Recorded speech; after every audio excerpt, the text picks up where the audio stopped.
Hey guys, thank you for tuning in to another edition of Leaders and Learners, where we know that the best leaders are lifetime learners. And today, I'm going to bring to you a special guest. He's a magazine publisher, but more than that, he is a man that has poured his soul into his own publication.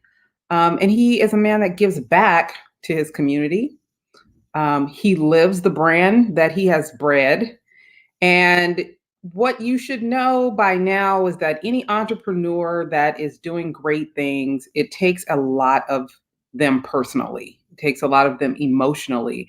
So, in observance of Mental Health Awareness Month and Trauma Recovery Month, we are going to get into some of the mental illness and mental health conversations that we've been having this month. And we're also going to talk about how he keeps himself mentally fit for the challenge of entrepreneurship and running a publication. So it is definitely all in the name for him. So I want you guys to meet Mr. Ben, being original Moody. Thank you so much for being here today. Hello, hello, hello. Hello, thank you for having me. I'm honored to be here. Man, I want the audience to know, first of all, this right here is a very authentic relationship, right? In business, it's important to have a little give and take. Sometimes it might be a lot of give and take, but at the end of the day, you know that it's a mutual respect and a mutual give and take. So Ben and I, we we'll get into the story a little bit, but it's been a mutual back and forth. And when you know someone's giving off the same energy as you and has the same respect for their brand and authenticity, that's one of the most important reasons that I have him here, because his ability to be authentic is incredible. So thank you, Ben, for being so amazing in what you do and then how you give back to the culture and this industry. I want you to go ahead and let the people know about your publication and how you got to this point. Well, thank you so much again for having me. I appreciate you sharing your platform with me. I am the publisher of Urban Magazine. Urban Magazine is a full color digital platform. It's a digital publication. I would say like more like a flip book compared to the experience that you would have if you visit a print newsstand. I got to the point of launching Urban Magazine because I contribute to several of the major platforms, including Double XL, The Source, Five. I don't want to go on and on, but I've done my share of major platforms, and I decided that I wanted to provide the culture with my own perspective, with my own voice, and making choices that I felt was appropriate and beneficial to the culture. Here at Urban, we're not here chasing the hype or cloud or whatever. We're just trying to focus on primarily uplifting people of talent, people of color, you know, um, and present them in a positive way without all the negativity. So those are the reasons why. Those are the focus of my platform. I love that. And one of the things that I appreciate most is the ability to tell true stories, right? What are some of the stories that you would consider are the most powerful stories that you've been able to tell through your medium? Well, I think that last May we presented the cover of Ahmaud Arbery, and then the cover it says "Stop effing killing us," but without the censorship. And I think that was my that was probably one of my favorite covers, as far as social issues go, because it's gotten to a point. It's been a long time. Like I remember my entire life that from the moment that the average black child goes outside to play, we are taught to be fearful of the police. We are taught, that how we engage with the police can be the difference between life and death for us. So it's very important that it's something that's been going on, my entire life, that rooted in slavery, that that we have to um we have to be conscious of the threat. And you know, with the Ahmaud Arbery case, where you have three civilians actually, responsible for killing a black man who was doing nothing more than jogging. I feel like that issue is probably one of the most powerful issues that I've published to date.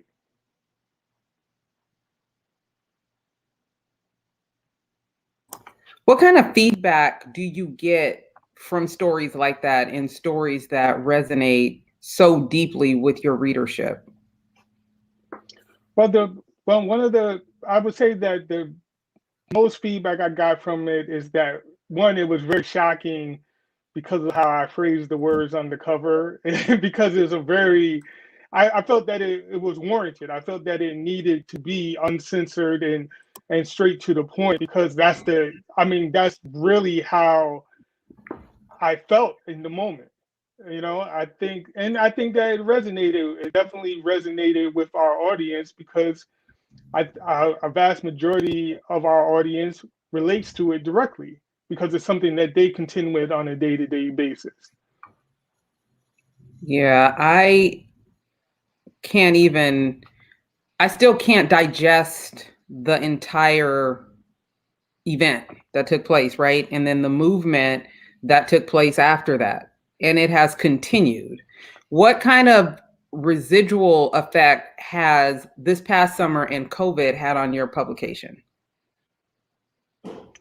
Well, I think that it made us, because we're digital, it was, you know, it did a great job as far as, well, it allowed us to reach more people, because less people were outside going to newsstands to pick up information.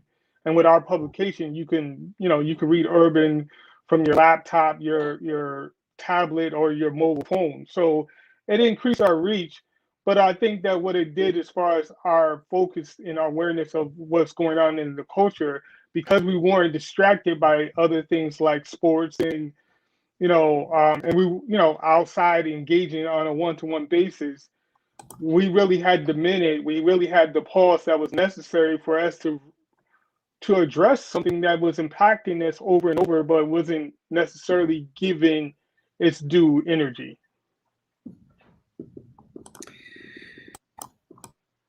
So listen, this month is Mental Health Awareness Month, and we're building just awareness for resources, the need for mental health. And I want you to walk me through your experience with mental health and how that has affected you as a man of color in this society right now, post George Floyd. Well, I think that is so important. Self-care is the best care, as they say. I think that with the things that we were facing on a day-to-day basis, it's important for us to explore methods and to remain balanced and centered. And there's no shame in needing help, or no shame in seeking treatment or therapy, because you know in order for us to contend with the things that we deal with in a positive way. I mean, when you think about it, how many people are in prison because in a moment they had a moral collapse or a bad judgment under the pressures of day-to-day life. There's a lot of people that are in prison right now that when they woke up that morning, they had no intentions of ever risking it all in whatever action that led them there. So I think that it's important for us to practice, mental wellness, and to understand that to remove the stigma, because there is no shame in that. So, personally, how has mental health affected your life, negatively or positively? How do you take care of yourself? And what has been a situation in your life that you would have suggested someone seek help? Can you share that? Yes, I can. Me personally, I'm fortunate that my sister has a master's in psychology, and due to her, I would say due to her constantly performing unsolicited psychoanalytics, it gives us a chance, you know, she always psychoanalyzing. So, but it gave it, I find comfort in the fact that when I do feel weighted down, or I do feel anxiety, or I do feel pressure, that I have people around me that I can talk to, and and especially in her case, someone that has some professional experience. So it helps level me out, because there's a lot to contend with. There's so much responsibility in doing the things that I do, because there's so many, it's very impactful. Like, I have the ability to influence, or to any degree, our readership. I can shape the way I can shape a person's entire perspective on a subject, and that comes with a responsibility, and that's something that I take care in. I don't want people to. I want to move responsibly, and I don't want to, because we all come with our own baggage, and it's not about eliminating the baggage, because that's somewhat impossible, but it's about figuring out a way to navigate through life, so that your experience are beneficial to you and not hindrances. I've experienced, I experienced what it's like to deal with a person that is that refuses to seek help when they needed it. It led to the collapse of my marriage, and it impacted the kids, and it was a big point in my life. It led to a whole lot of what I would deem to be avoidable um, pain for myself and the family as a whole. So I'm definitely an advocate for people to seek help, and know that there's no shame in that, you know. Eventually, she went and finally sought the help that she needed, but you know, unfortunately, the damage had been done, you know. So, I just think that it's very important for us to remove the stigma from it. So listen, you one of the things I love about your publication is you say, what is it? We live the culture. You don't just write about it, you live Right, it. So you right, are well versed in the fact that us people from urban cultures do not go seek mental health. That was not a thing before, but it's more of a thing now. And I'm trying to figure out, how do we convey that to those that are still living in what it used to be? To the culture, what have you been able to see as the most effective way that we are able to swing the pendulum to a place where it's not just go to church and pray about it, but it's actually go to therapy and figure it out and get your life together? Have you been able to witness that in the media, not just in the culture? Like, talk to me about that. Well, I think that as the years have passed, I think that writers have taken on a responsibility that is very important for us to tell these stories, and tell them in a way that breaks the cycle of pain. Because especially in Black culture, as well as some of the other people of color, we suffer from the redistribution of pain. Mm. However, what my grandfather did to my father, what my father done to me, and me in turn with my children and my son. So it's important for us to share these stories, to create a place of comfort, to create a space for people to be safe, to share their stories and share their pain. To say, I want my son to be able to come to me and say, "Hey, Dad, I'm not okay. I'm not, these are the things going on in my life. I'm not okay." Often we tend to not take these opportunities or create these spaces and think about these things until it's too late. And then we have the woulda, coulda, shoulda. I wish I had provided this space. I learned as a parent that it's important that if you want your children to come to you and to share things with you, that you have to create a space for them to be safe in. They feel safe in sharing these things.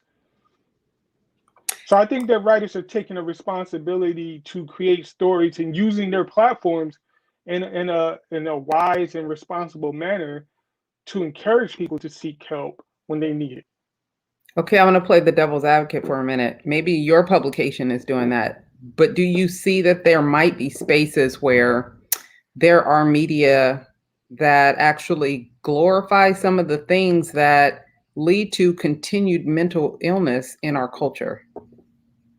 Absolutely, absolutely. In fact, I was censored on Hot 97 because I made a statement.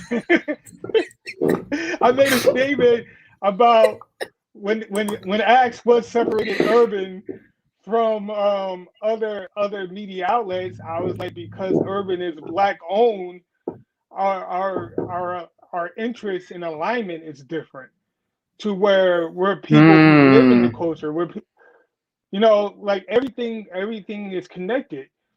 Everything is connected. So, like some of the media conglomerates, they're so far away from their culture that in the process of seeking to enrich themselves, they may make decisions that are detrimental to the very people who read or view their form of media. And I think that is important because I understand that the majority of the people that read Urban Magazine look like me. And in that, there's a responsibility for it. Like for one, let's say if we took it to the musical platform, a rapper that promotes gang life early in his 20s, he has a child. He has a child maybe in his late 20s. When he reaches 40, that child is going to possibly come in contact with the same people that he negatively influenced, that he made it okay. And one thing that we have to stop doing in the culture is making things, only having a problem with things when it impacts us. It's okay to promote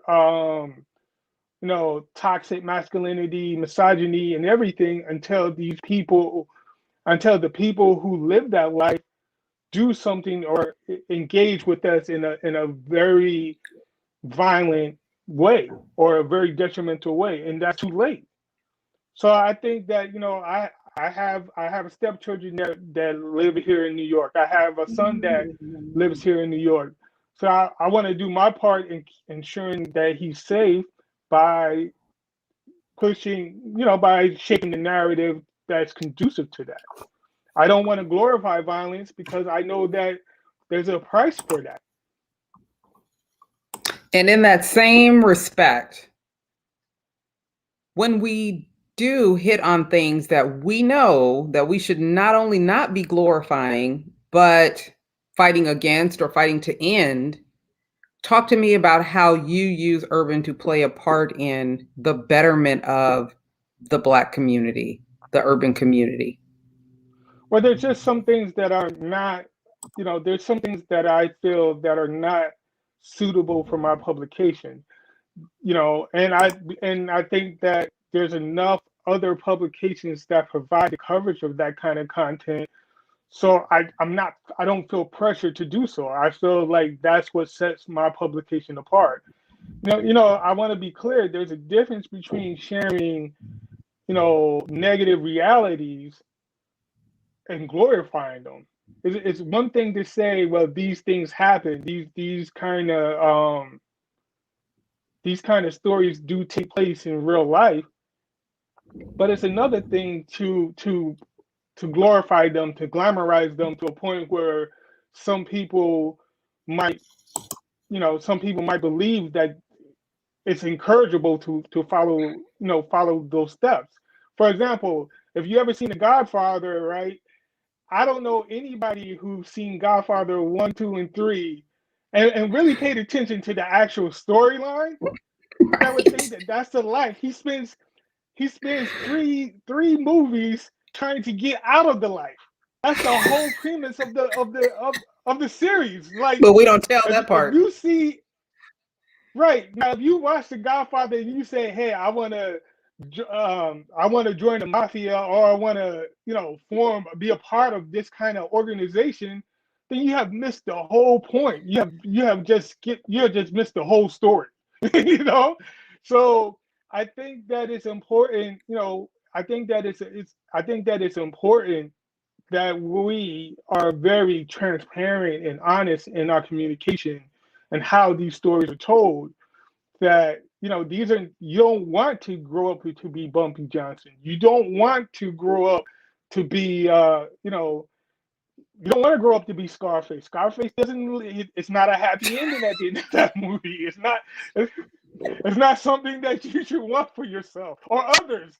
I mean, by the time Michael Corleone died at the end of Godfather 3 from old age, he has lost his brothers, he has lost his father, Everybody he has lost family, his wife. He's pretty much by himself. lost It's his pretty much mind. just him and his daughter, who his daughter manages. Right. So when you think about it, what was it all worth? What was it all worth? It's okay to say no to things. It's okay to look out for your own well-being, because some of these, at 51, I've never seen that story play out. I've never seen a drug dealing story or any kind of street crime story play out outside of one or two ways. I've seen people go to jail for football numbers, and I've seen people die. So Yeah. I just think that it's important that if you're gonna tell these stories in a way that gets to that there's a point. You don't watch Boys in the Hood and think, "Hey, I want to be like Doughboy at the end of the movie," because Doughboy dies at the end of the movie. So you know you shouldn't think that that's cool. You shouldn't think that that's something that you should want to pursue. I think that it's Yet and important for us to use still, our. we do still have those, right? So I guess my question would be, as a black man, as a man of color, in those moments where we witness that short-term satisfaction behavior coming out, how do we step in and help them pivot? Because I think now we're to a point to where we would be considered kind of elders, and hopefully, if we've lived a certain type of life, they know that we have experience to be able to share with them. At the same time, they're still a little hot-headed and you know uh, spontaneous. How do we step in and change that thinking? Because we still run into the "I want to be a doughboy." Like, what is this? Well, I think that, realistically, we can only change have to take place within. We can provide the option and the information. The saddest thing that one of the saddest things I ever heard is a person say, "Well, I didn't see any success stories in my neighborhood, or I didn't see any success stories in my environment." I recently interviewed a CEO of a tech company, and he was telling me how one of the reasons that he made the choices that he made is because in the environment that he grew up in, it wasn't reality. The reality was that you had to be a hustler. Um, Now, while understanding that there are those areas that exist here in America and across the world, but everybody everybody's not on that kind of time. Everybody is not hustling or making these choices simply because because there were no positive role models and stuff in their environment. That's not true. I think that a great deal of people, make these bad choices, especially the ones as far as the drug dealing and stuff is concerned, out of greed. When you can't if your mama buys you a pair of Jordans, you can't tell me that you're hustling to feed your family. I'm not believing that. Right. I don't believe that. If you could afford, if your parents are seeing you to school with $200 sneakers on, That's not why you're hustling. You're hustling because you're hustling out of greed. You're hustling out of being taking the easy way out. Um, and we have to be honest about those things. But I think that change comes from within. So it's important for us to provide the example. I could show the people here in my community that you can accomplish things. You don't have to go out here and hit the street. You don't have to be on the corner, because here, at least here where I live at, that's not something we there's very few and far between people living that kind of life where they're compelled to do it, where they have no choice to do it, and they're fully aware of the consequences. So I think the thing that we can do is just by providing the examples and ensuring that, for those that do want to seek a better life, that we're here for it and we're here to mentor them and guide them through it. Absolutely, absolutely. And while we're on that subject, the easy way out. I know that entrepreneurship is not the easy way out. So talk to me about why you have chosen the way of the entrepreneur, the hard way out, instead of, I don't know, just working for somebody else because you are incredibly qualified. So talk to those people that struggle with entrepreneurship and knowing that it's not easy, even though there are people out there that think it's the easiest thing ever because we make it look like it's easy. Actually, we don't. The bags under my eyes show that it's not. But talk to me about that struggle. And again, specifically about your entrepreneurship, how you stay in a great headspace because you deal with people. So your options really are limited in that. Well, I've come up. Um, I've always wanted to do the things that I'm doing. I've been trying to be in the entertainment industry probably for most of my life. It was something that I've always wanted to do. Um, my parents come up from Georgia, and I'm first generation New York, so Mm, their path, their beliefs are a lot different than mine, and they weren't as supportive of these things when I was a kid because it wasn't part of their reality. But after I joined the army, I served in I served in Desert Shield and Desert Storm, and after leaving the army, I brought my medals home to my parents, and I was like, hey, listen, I did this to make you proud of me. This is what you wanted me to do, and it came at a cost, and it came at a cost, and it could have cost me my life trying to be what you wanted me to be. So here's these medals, and I'm gonna go and do my own thing. I'm gonna go and do my own thing for the rest of this journey. For my rest of my time on the planet, I'm gonna go and do my own thing. Now, if you're never proud of anything else that I do, you have these, so you can be happy. I call. I'm I'm always going to be an honorable, a combat veteran that served honorably for the country. So what I choose to do with the rest of my life, and I decided that I was going to pursue this. And I won't pretend that it was easy all the time.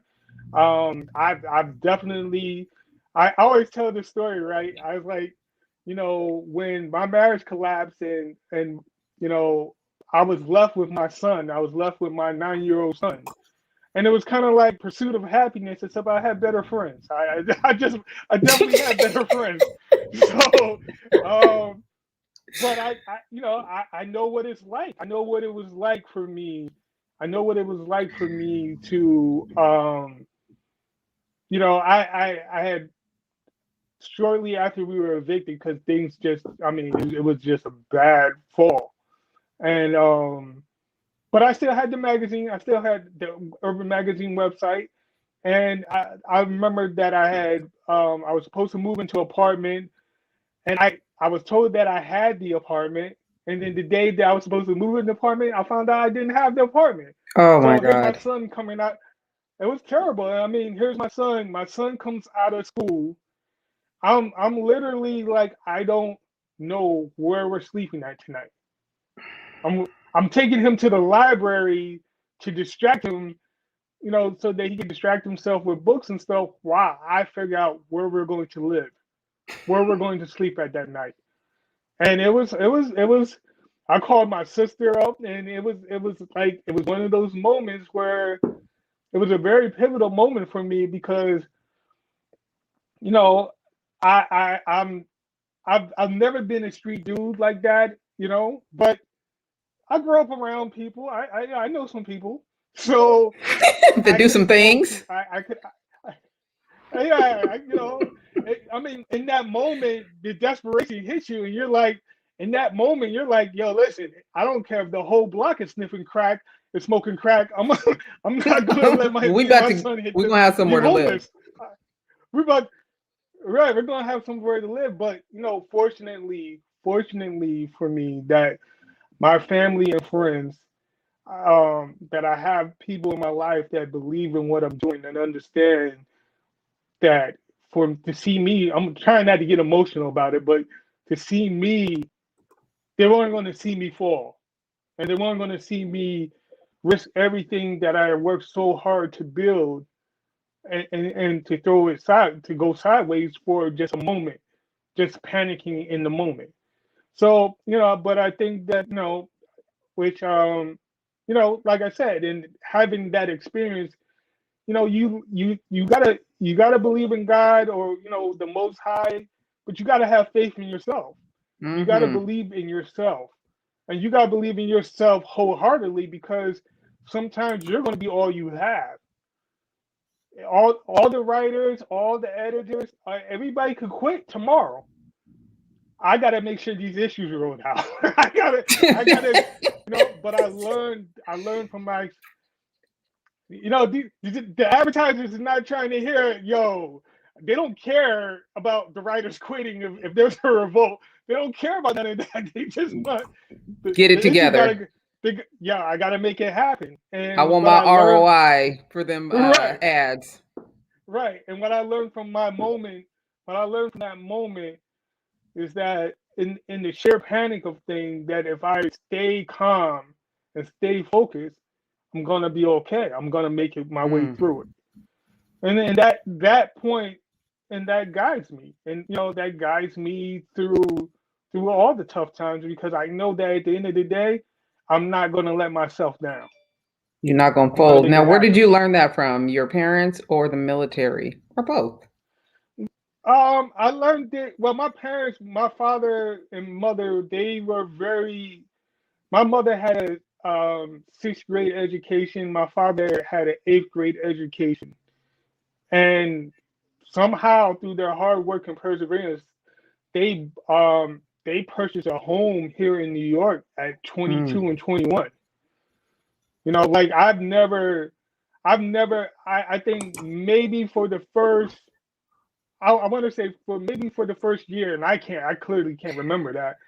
Um, Most of my life, as far as back I can remember, I always lived in a home that my parents owned. My Mm. parents, they really, they got educated. My mother became a teacher. My father, he became a truck driver, and he was an entrepreneur. He had some moments of where he dabbled in entrepreneurship. So, um, you know, I've seen what they can do, and my father always told me that. He always encouraged me to believe that within our people, that we have magic within us. That now whether he meant it literally or not, it doesn't matter. It doesn't matter. but, I'll take it. I'll take Whether he it. meant it literally or not, but but it was important to believe that we can do anything that we put our mind to. Yeah. And that stuck with me. And and the military reinforced it. There was times out there where I that I was in a convoy that got ambushed. Our convoy got ambushed, and you have to make a decision whether or not you're going to keep moving forward, because knowing that if you stay still, that you're jeopardizing not only your lives but the lives of the people behind you. You're a sitting target. So you learn, right, you learn in that moment that what kind of how you're built. You learn in that moment how you're built. Are you the guy that panics and freezes? Or are you the guy that says, you know what, I'm gonna go forward and let the pieces fall. I know how I'm built. So that shape that played a factor in it. You know, I love that. I I love mean, that. I work at worst I can always go get a job at Amazon or something. I got to worry about no bullets flying. So I Yeah. but at worst at worst I can always go and drive a. To me, I say that as worse, but at worst I can always go and drive a desk for one of these media conglomerates if I chose to do so. But I like showing up in the room with a brand that I own. I like what that feels like. I went to a power junket one time and I saw my colleagues at BT and Vibe and The Gothamist and all these other publications, and I was there with Urban in the same room doing the. I brought my best friend with me to do the on camera interview. The same thing that they did. So, Yep. but it was mine, and Living and your that's dream. something that means something, right? And that means something. Yep. There's power in And that. and So, living your dream is about your dream, not someone else's dream for you. absolutely. I mean, you gotta believe. You gotta, I think that, and now understand this. What I'm about to say, there's no shame if you're flipping fries at McDonald's. There's no shame in that if you're happy doing that. Yeah. But nobody, I don't believe anybody wakes up. Anybody as a child says, "Hey, my childhood dream is to flip fries at McDonald's." Somewhere in there's some choices and there's some compromises that lead to your arrival at that part in your life. And I think that is important that if you have a dream, if you have ambition to do something, you got to pursue your dreams ruthlessly. You got to be pragmatic about it. You got to live and breathe it. Like there is no plan B. There is no plan B. Plan B is making sure plan A happens. You know, Yes. and doing the due diligence and riding the wave. Now it's not going to be easy, and there's some days you're going to hate it.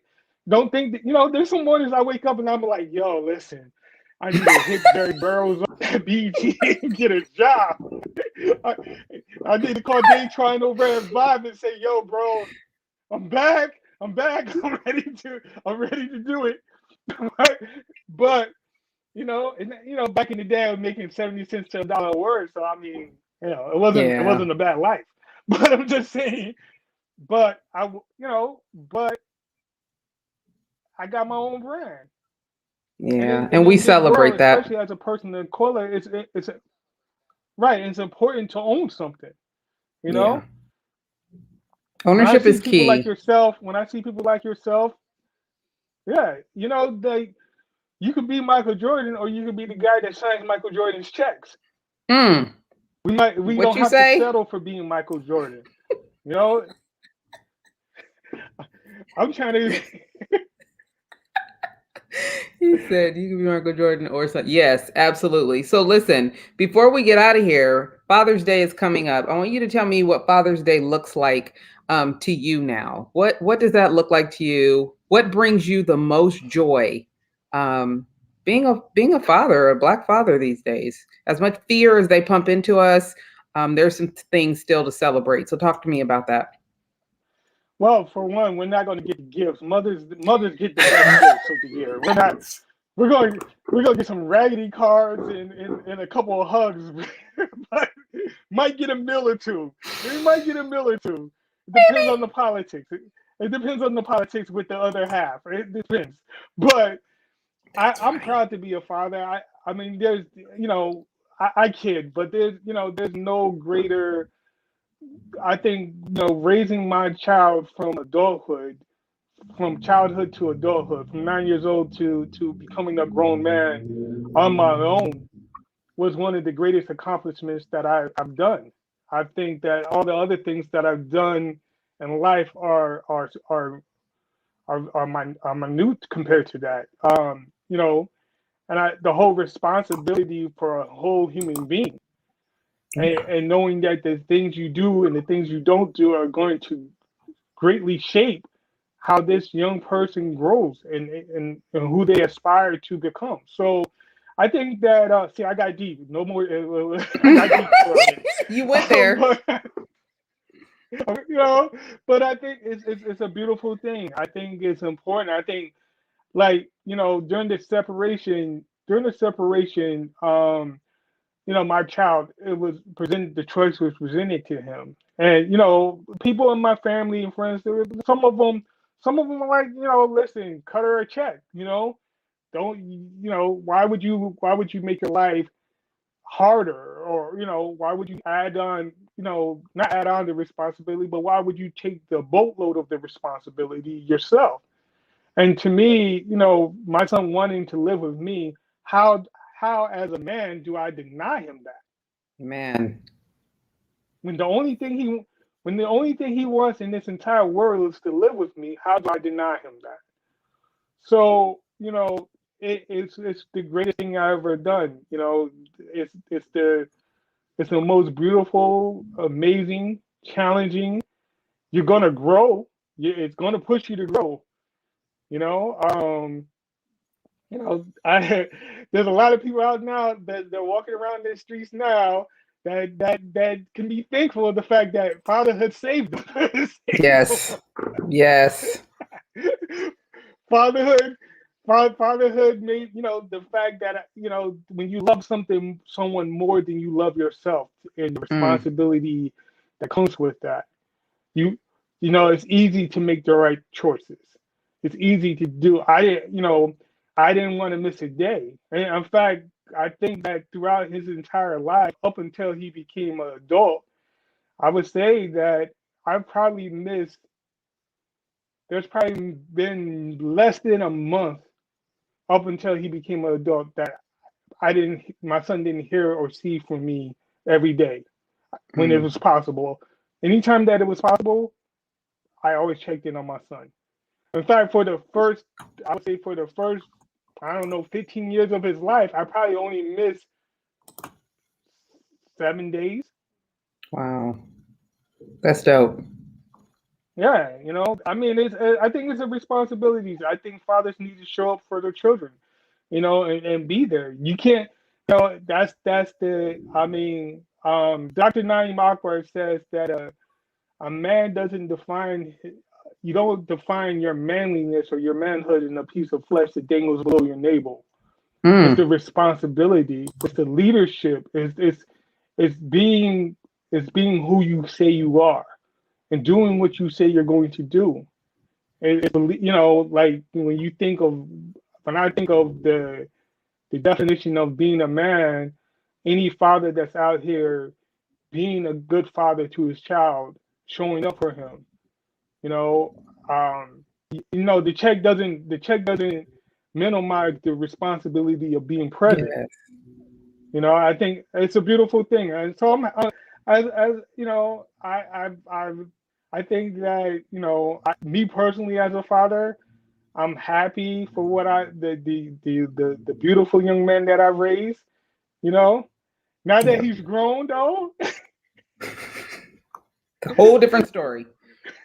the, the life is different now. Life is totally different now. For So my sure. Father Day present to me is not having any kids in the house no more. It's being free. That's my Father's Day. I love it. So why don't you tell the people how they can keep up with you, keep up with the magazine, where they need to go to stay connected? All right. Well, you can keep up with me at Ben Original, one word. It's Twitter, Instagram. You can find me on Facebook the same way. You can follow the magazine at Urban Magazine on those aforementioned platforms. You can follow Dakari Eli. She's the editor in chief. She's my best friend, my partner. That's the homie. So you gotta follow her too. I won't be selfish. You gotta follow her too. Um, feel free to follow me. Hit me up. Be cordial. Be cordial. Act like you got some raisin, and you'll be okay. Cause I'll block you if you don't. I'll definitely block you if you don't. So If you need therapy, go get it before you start sending him these messages. No, I'm just playing. Or you might need therapy after I block you. Who knows? You might need. In all seriousness, I No, appreciate but you. no, but I, right. I appreciate all you do. I appreciate what you bring to the profession, and I definitely appreciate our camaraderie. Like I think it's important to have people you respect and can collaborate with and do a little give and take. And I just wanted to thank you for your time today. Thank you for being here and sharing your stories with us. Well, thank you for having me. And I just want to say again, thank you for facilitating our biggest selling cover to date. I appreciate you. I appreciate you. Hey, You know, I got something else for you coming soon. all right, I got you. You always got, I'll make a few pages for you. So it's I all love good, it. whatever you need. All right. I love it. Thank you so much. Have an amazing rest of your day and happy Father's Day. Thank you so much. And happy Father's